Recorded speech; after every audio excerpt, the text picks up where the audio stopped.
Καλώς ήρθαμε, κύριε Φρίξο. Είπαμε, δεσποινισμένοι, είπαμε. Δεν είμαι ο κύριος Φρίξος, είμαι ο σύζυγός σας. Και αν δεν το χωνέψατε ακόμα, ορίστε και οι βέρες. Και νομίζω πως πρέπει να τις φορέσουμε κιόλας για να μην το ξεχνάμε. Δηλαδή θα πρέπει οπωσδήποτε να παίξω το ρόλο της συζύγου. Της αφοσιωμένης μάλιστα, γιατί εγώ είμαι σκληρός. Πολύ σκληρός. Άντρας. Δώστε μου το χέρι σας. Όχι να περάσουμε και τις βέρες μες στο δρόμο. Έχετε δίκιο. Καλύτερα πάνω στο πλοίο είναι πιο ρομαντικό. Ας πλεύσουμε λοιπόν για το ταξίδι του μέλιτος.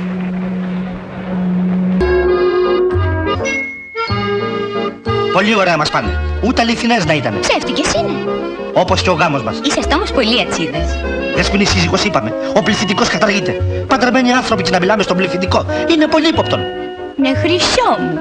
Αγάπη μου, λατρεία μου, φως μου. Αριστούργημά μου.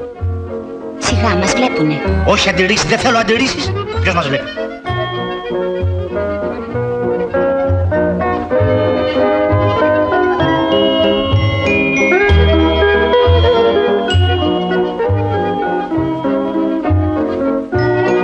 Ο κύριος δεν βλέπει, μας βλέπει την εφημερίδα του. Στο κάτω-κάτω ποιον έχουμε να φοβηθούμε? Παντρεμένοι άνθρωποι είμαστε, ό,τι θέλουμε κάνουμε.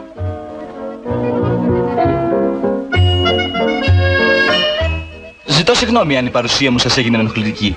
Μα τι λέτε, κύριε, δεν μας ενόχλησε καθόλου η παρουσία σας. Ξέρω τι λέω. Είναι ωραίο πράγμα ο έρωτας και έμαθα να τον σέβομαι. Και πάλι σας ζητώ 1000 φορές συγγνώμη.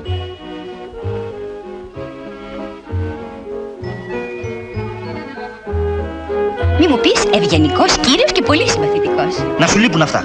Όταν δεν ξέρεις κάποιον να είσαι επιφυλακτική μαζί του. Εσύ όλους ύποπτους τους βλέπεις. Λόγω επαγγέλματος. Φύλαγε τα ρούχα σου να έχεις τα μισά. Όπως είπε και ο Αλ Καπόνε. Σε κοιτάζει. Πού το είδες? Διασταυρώθησαν τα βλέμματά μας. Μπορεί να κοιτάζει εσένα. Τόσο το χειρότερο, το να κοιτάζει εμένα με βάζει υποψίες. Λοιπόν, τον θεωρείς ύποπτο. Και πολύ. Και όταν ένας άνθρωπος φαίνεται ύποπτος, η καλύτερη τακτική για να τον αντιμετωπίσεις είναι να έρθεις αμέσως σε επαφή μαζί του. Μα είσαι καταπληκτικός, Φρίξο. Αυτό είναι το καλύτερο. Λοιπόν, του χαμογελάω και τον καλώ στο τραπέζι μας. Σιγά. Πρέπει πρώτα να συνεννοηθούμε, ως τι θα του συστηθούμε. Ως ανδρόγυνο φυσικά. Μπράβο.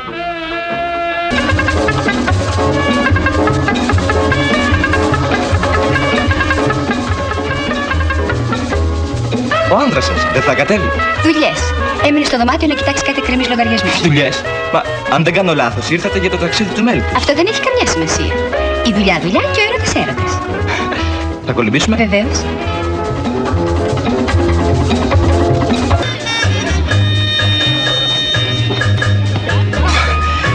Μια διάκριτη ερώτηση. Από έρωτα παντρευτήκατε? Περίπου. Να. Πρώτα με ερωτεύτηκε ο άντρας μου και φυσικά κατόπιν τον ερωτεύτηκα κι εγώ. Ακριβώς έτσι. Ο άντρας σας δεν είναι αυτός της κάτι?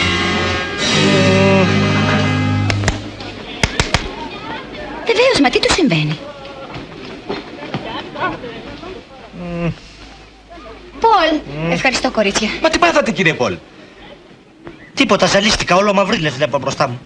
Έτσι είναι, η πολλή δουλειά τρώει τον αφέντη. Ακόμα δεν μπορώ να συνέλθω. Τι κεραμίδα ήταν αυτή? Σήμερα που πίστεψα πως βρήκα αυτό που ήθελα, ξαφνικά φαμ και αυτού από την αρχή. Πάμε να πιούμε κάτι να συνέλθετε. Μπορείτε να περπατήσετε? Έλα, Πολ, σήκω. Πώς μπορώ?